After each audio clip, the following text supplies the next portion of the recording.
Ladies and gentlemen, some moments in life don't announce themselves with fanfare. They don't arrive with trumpets or flashing lights.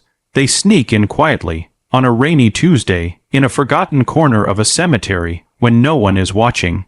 She was a billionaire, the kind of woman whose name graced magazine covers, whose signature could move millions. But on that day, she wasn't a tycoon. She was just a mother, a grieving mother visiting her only son's grave. Flowers in one hand, a heart shattered beyond measure in the other, but she wasn't alone. A few feet away, beneath the gray sky and beside a small unmarked grave, knelt a woman. Young, black, dressed in the modest uniform of a waitress. A child clung to her side. Both were crying, silently, respectfully, and that's where the story begins.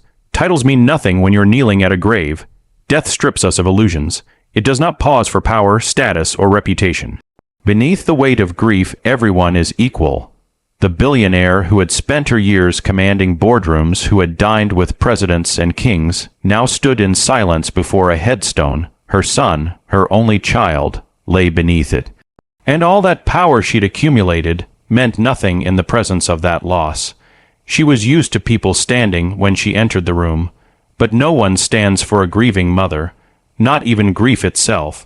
It bends you, breaks you, forces you to your knees, and when she fell to hers, shoulders shaking, she thought she was alone in her sorrow, until she saw the waitress. She didn't belong there, at least, not in the world the billionaire came from. Her clothes were simple, her shoes worn. She held the hand of a young boy, her son, maybe 5 or 6, and she was crying, not for her own loss, but for the woman's, for the soldier buried beneath that stone. She had read his story in a paper, a young man who volunteered to serve, who believed in something greater than himself, who died protecting others. The story had touched her. It had reminded her what sacrifice looked like. So she brought her son, not for the photo or the moment, but for the lesson. The billionaire watched them, a stranger mourning a stranger, a child learning respect from his mother, and in that moment, she understood something that all her wealth had never taught her. Legacy isn't built in numbers or empires. It's built in the lives we touch, often without knowing. It's in the way a story moves someone to tears, in the way kindness echoes from heart to heart. You don't have to wear a uniform to serve. The billionaire's son did. He wore one with pride. He stood in defense of something greater than himself, his country, his people, a set of ideals he believed in, and he paid the ultimate price.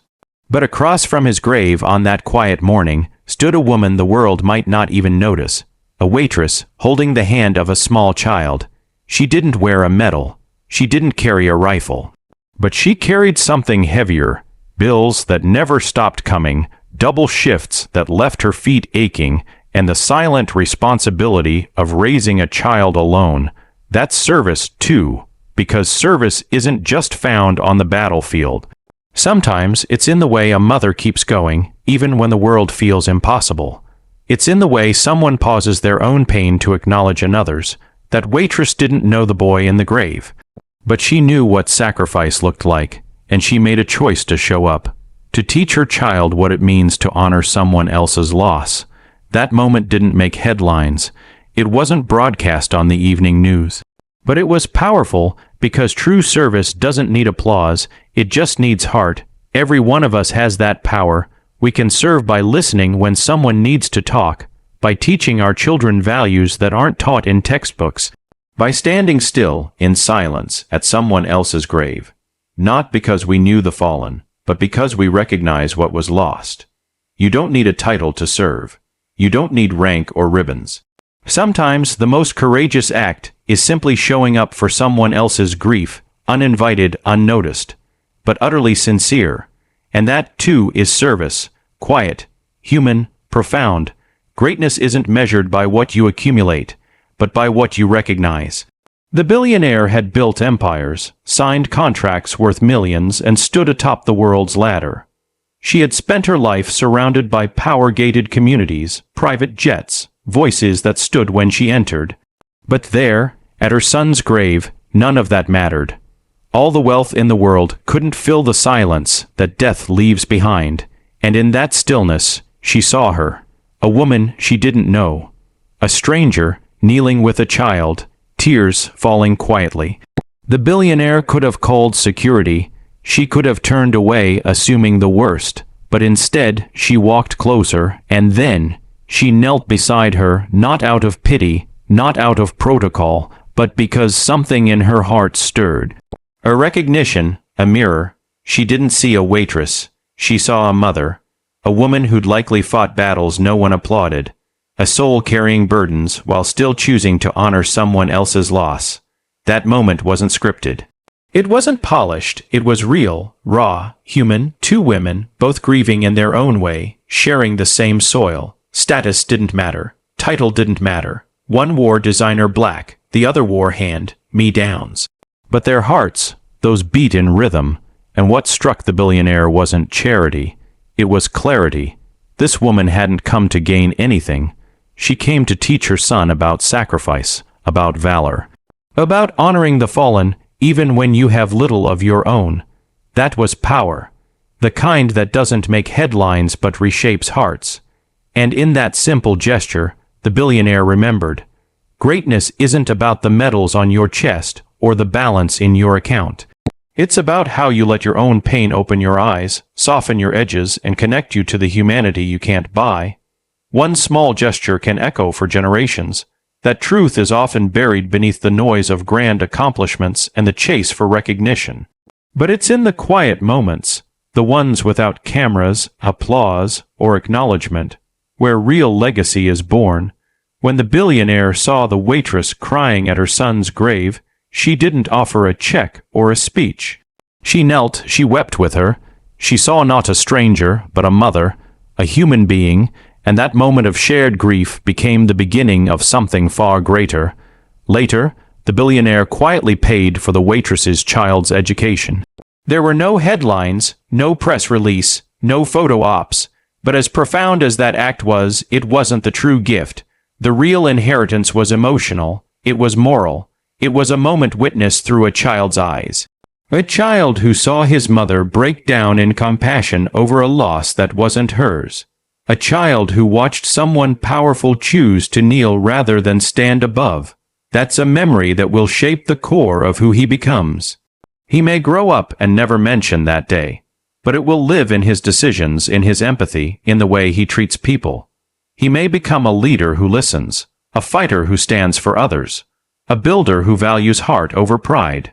Because of that one act, a silent, uncelebrated act, we often think that only the mighty shape the world, but sometimes the world shifts when no one is watching, when a tear is shed for someone else's pain, when a hand is placed gently on a shoulder, when compassion outweighs convenience. These are the echoes that ripple through generations, quiet, powerful, enduring. And that's what real legacy looks like. When you and I are gone, people won't talk about the car we drove or the suits we wore. They won't recite our bank balances or display our accolades on some sacred wall. Time will blur the lines of material achievement. The noise of wealth, fame, and power, it all fades. What remains is not the empire we built, but the heart we revealed. People will remember who we were in the quiet moments, when no cameras were rolling, when no applause was waiting. They'll ask, were we kind when we didn't have to be? Did we give when no one was watching? Did we pause to see the pain in someone else's eyes?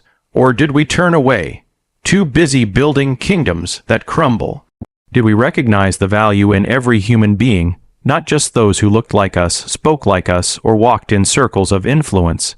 Did we teach our children to look past skin color, past uniforms, past class or creed, and to honor the goodness in others?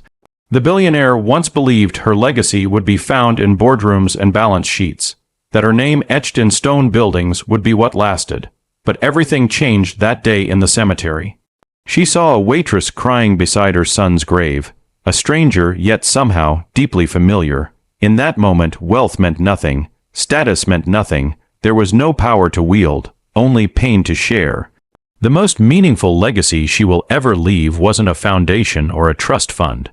It was the quiet connection forged in grief, the moment when her broken heart recognized another's, and for once, wealth bowed to humility. So ask yourself, what will you leave behind, a fortune or a footprint? because in the end, only one of them truly matters.